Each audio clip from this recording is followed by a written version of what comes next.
selesai kegiatan pembelajaran pada hari ini, marilah kita berdoa menurut agama dan kepercayaan kita masing-masing. Semuanya tempat duduk siap. Berdoa dimulai.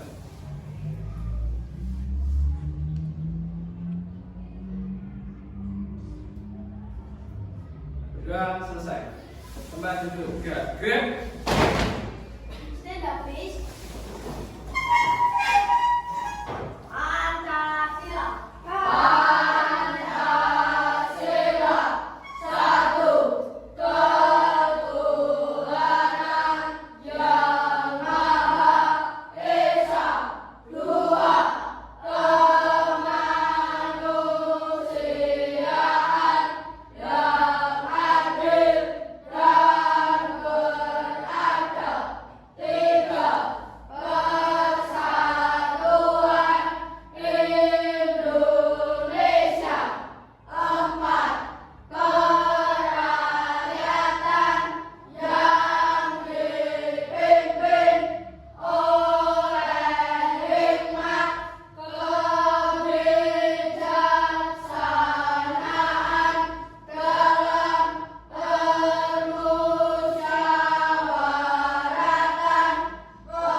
Sebelum kita pembelajaran,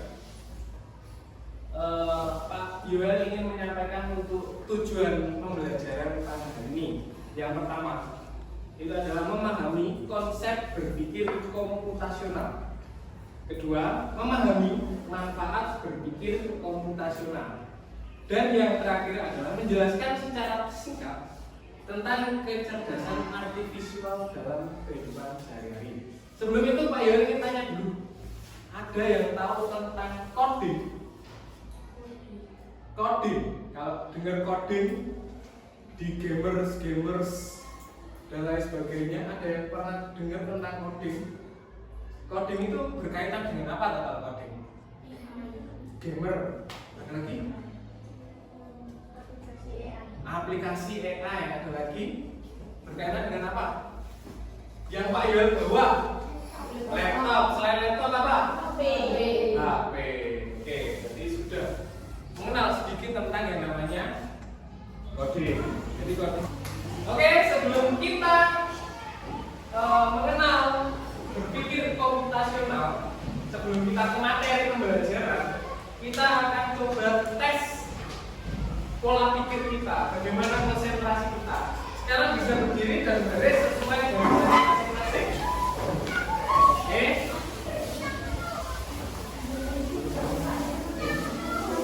Nah, sekarang Pak Yoel coba tuliskan polanya dulu. Polanya adalah benar, salah, benar, salah, dan seterusnya. Nah, untuk perintahnya cuma dua, maju sama mundur.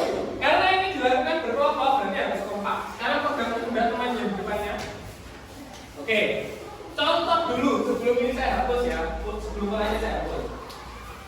Maju. Maju. Oke. Maju. Mundur. Maju. Maju. Maju. Mundur. Oke, sudah Pak? Oke. Sekarang kita lebih serius. Nanti yang salah bisa minggir, yang benar bisa lanjut. Oke. Sudah siap? Oke. Maju. Maju. Mundur. Maju. Oke. Maju. Maju. Ya, ini salah ya, langsung duduk. Ya, pola keempat. Mundur. Maju. Mundur. Mundur. Mundur. Maju.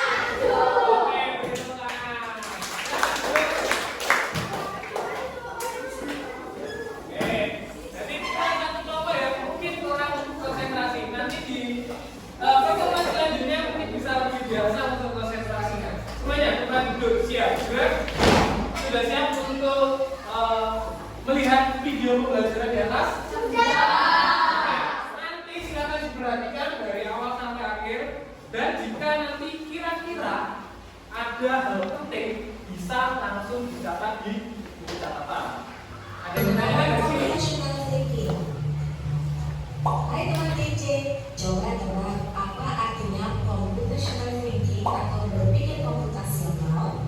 Adakah yang bermakan jeli dan melihat kata komputasional di sini? Jadi mungkin ada hubungannya dengan komputer ya? Iya, betul sekali. Cuma buat kamu yang sudah menebak tidak benar. Berpikir komputasional adalah proses berpikir untuk menyelesaikan masalah dengan efektif dan efisien.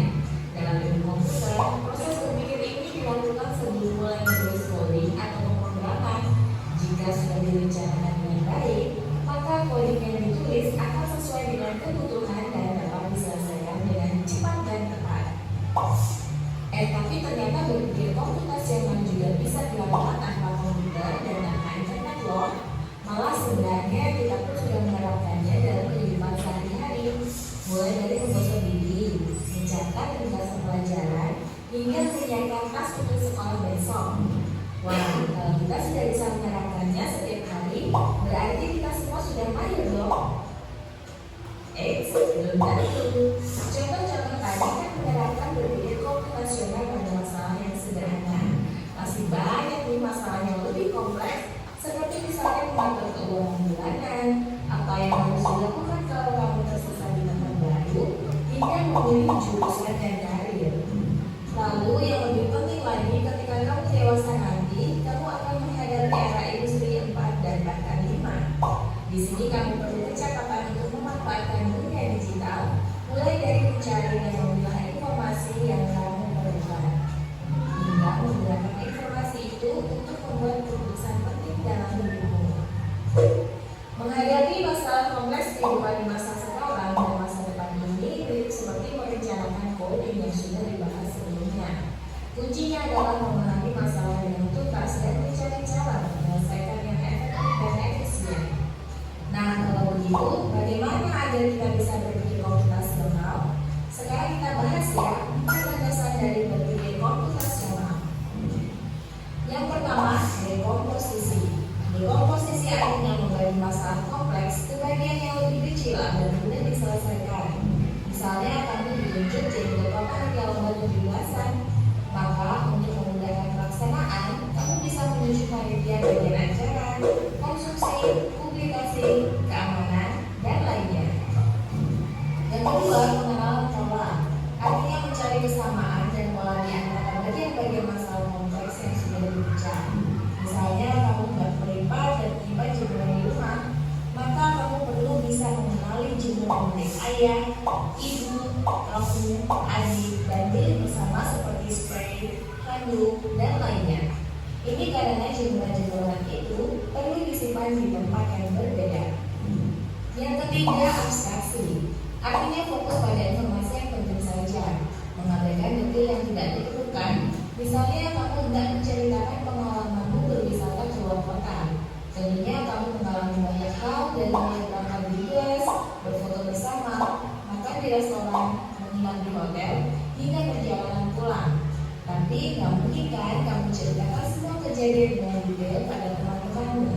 Pasti mereka bosan kalau kelamaan. Jadi kamu harus mencari beberapa kejadian yang menarik saja untuk diceritakan pada teman. Yang terakhir, algoritma. Artinya membuat langkah-langkah penyelesaian atau membuat aturan yang diikuti untuk menyelesaikan masalah. Misalnya kamu diberi daftar belanja di supermarket oleh ibu, ada minyak goreng, telur, roti, sayur, dan kopi. Lalu kamu harus buru-buru karena ibu sudah mau memasang dengan minyak goreng itu. Nah, kalau seperti ini, satu cara yang efisien misalnya mulai dengan mengambil barang yang paling dekat dari pintu masuk hingga berakhir yang paling dekat dengan kasir. Nah, itu dia 4 landasan berpikir komputasional yang perlu diterapkan untuk memecahkan masalah yang kompleks. Lalu berikutnya, apakah ada cara untuk mengasah kemampuan berpikir komputasional? Tentu ada. Selain bisa coba kamu terapkan ke masalah sehari-harimu, kamu bisa juga latihan soal untuk mengasahnya. Misalnya, gurumu akan memberikan soal-soal komputasional tinggi di mata pelajaran matematika, bahasa Indonesia, dan IPAS dalam kurikulum mereka. Selain itu, kamu bisa ikut tantangan Bebas Indonesia juga. Yuk coba simak satu contoh soal komputasional tinggi. Dalam bis studi wisata, ada 3 kelompok anak yang akan diantarkan ke 3 tujuan berbeda. Bis berhenti pertama di restoran, lalu hotel, dan terakhir di museum. Hanya ada satu tempat penyimpanan koper di samping bis, yang hanya bisa dibuka dari satu pintu. Sopir bis ingin mengatur koper-koper penumpang hingga tidak dikeluarkan. Bantu supir bis menentukan urutan memasukkan koper-koper itu ke dalam tempat penyimpanan. Pertanyaan, koper kelompok anak yang mana yang dimasukkan terakhir? A. Anak yang ingin pergi ke museum. B. Anak yang ingin pergi ke restoran. C. Anak yang ingin pergi ke hotel. Atau D. Yang mana pun boleh. Soal ini diadaptasi dari challenge.bebas.org. Kalau kamu tahu, coba ya dijawab di kolom komentar. Kejar cita, kejar ilmu, raih cita. Oke, di sini bisa dilihat untuk contoh soalnya untuk berpikir komputasional. Saya bacakan ya. Dalam bus studi wisata ada 3 kelompok anak yang akan diantarkan ke 3 tujuan berbeda. Bus berhenti pertama di restoran, lalu hotel, dan terakhir di museum. Hanya ada satu tempat penyimpanan koper di samping bus yang hanya bisa dibuka dari satu pintu. Supir bus ingin mengatur koper-koper penumpang sehingga mudah digunakan. Bantu supir bus menentukan urutan memasukkan koper-koper itu ke dalam tempat penyimpanan. Kita lihat di pertanyaannya. Nah, untuk pertanyaannya, koper kelompok anak yang mana yang dimasukkan terakhir? Nah, kira-kira kalau dalam pertanyaan ini yang terakhir dimasukkan itu yang kemana? Yang di restoran, di hotel, atau di museum? Yang terakhir dimasukkan restoran. Kenapa kok terakhir dimasukkan?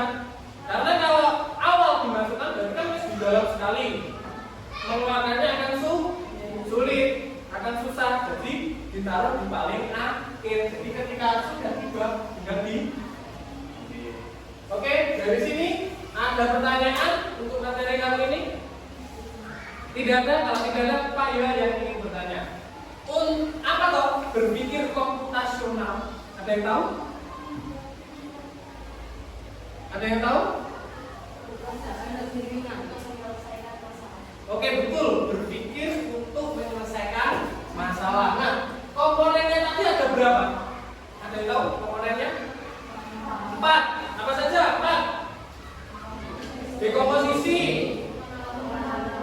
pengenalan pola, terus abstraksi, algoritma. Oke, berarti semuanya tadi sudah memperhatikan. Oke, setelah ini akan saya berikan LKPD. Di sini saya pilihkan untuk masalahnya adalah mencuci pakaian. Silakan diselesaikan permasalahannya terkait dengan 4 komponen tadi dan silakan dikerjakan secara berkelompok. Satu kelompok nanti antara 2 sampai 3. Untuk namanya bisa ditulis di halaman belakang. Ada yang ditanyakan dari sini? Tidak ada. Bisa dibantu aja untuk memberikan ke belakang.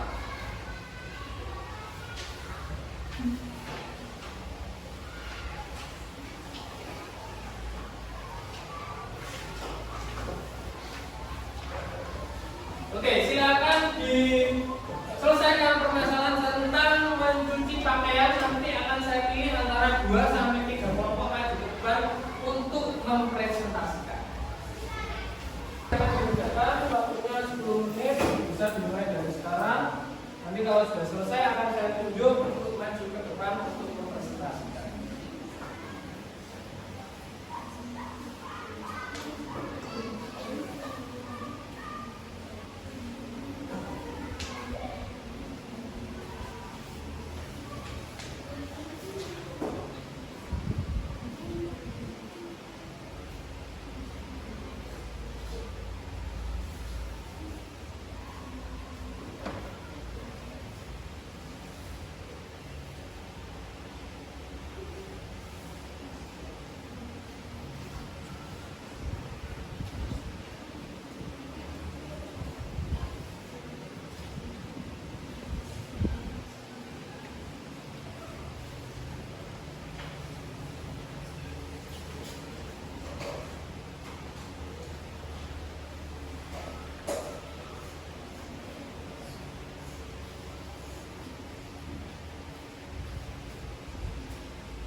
Oke,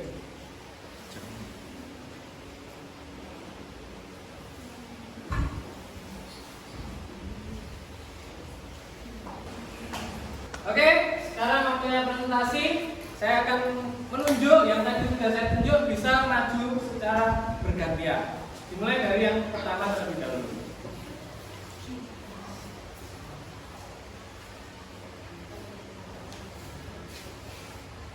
Teman-teman, saya akan mempresentasikan beberapa posisi dalam mencuci pakaian. Yang pertama memilah pakaian, yang kedua menyiapkan alat dan bahan, yang ketiga prosedur pencucian. Terima kasih sekian dari kelompok saya.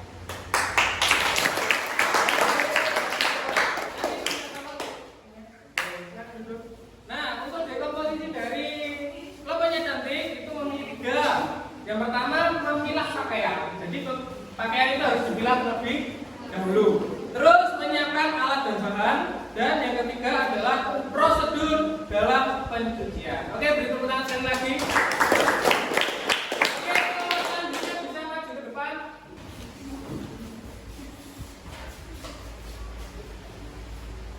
Halo teman-teman, saya akan mempresentasikan diskusi kelompok kami, yaitu pengenalan pola dalam mencuci pakaian.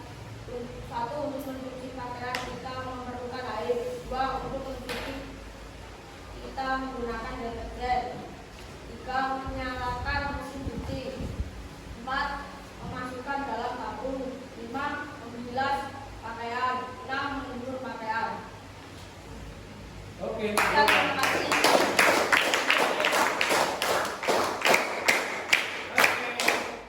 Jadi untuk polanya, pola itu adalah suatu rangkaian yang diulang secara terus-menerus. Jadi kalau kamu hari ini mencuci pakaian, polanya kayak gini, berarti besok dan besoknya lagi dan besoknya lagi tetap sama.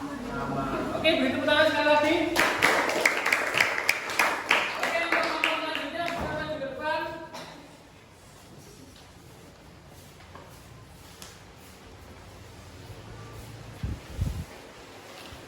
Ya, teman-teman, kami akan mempresentasikan pekerjaan dari kelompok kami. Abstraksi dalam mencuci pakaian. Setelah menemukan pakaian yang kotor, kita akan mengidentifikasi pakaian seperti tingkat kekotoran dan menyatukan pakaian agar pakaian dengan warna yang lain tidak akan luntur. Oke, Ya, terima kasih. Oke, jadi untuk abstraksi tadi adalah menyebutkan bagian yang penting saja, yang tidak penting tidak perlu disebutkan. Contoh kalau di mencuci pakaian, kamu tahu yang alat segitiga yang digunakan untuk menjemur itu? Nah, kalau di bahasa kamu apa namanya? Nah, kan hanger itu kamu tidak perlu tahu ukurannya kan? Tidak perlu tahu terbuat dari apa kan? Nah, itu berarti kan tidak penting. Nah, tidak usah dimasukkan ke dalam sini. Gitu, ada yang ditanyakan? Ya, oke, kelompok selanjutnya bisa maju ke depan. Hai teman-teman, kami akan mempresentasikan tugas di kelompok kami, yaitu algoritma atau langkah-langkah untuk mencuci pakaian. Langkah yang pertama, memilah pakaian. Yang kedua, menyiapkan alat dan bahan. Ketiga, memasukkan pakaian yang kotor ke dalam mesin cuci. Keempat, deterjen dimasukkan ke dalam mesin cuci. Kelima, pencet tombol mesin cuci untuk mencuci pakaian. Keenam, membilas pakaian. Yang ketujuh dan yang terakhir, menjemur pakaian. Sekian presentasi dari kelompok kami. Terima kasih.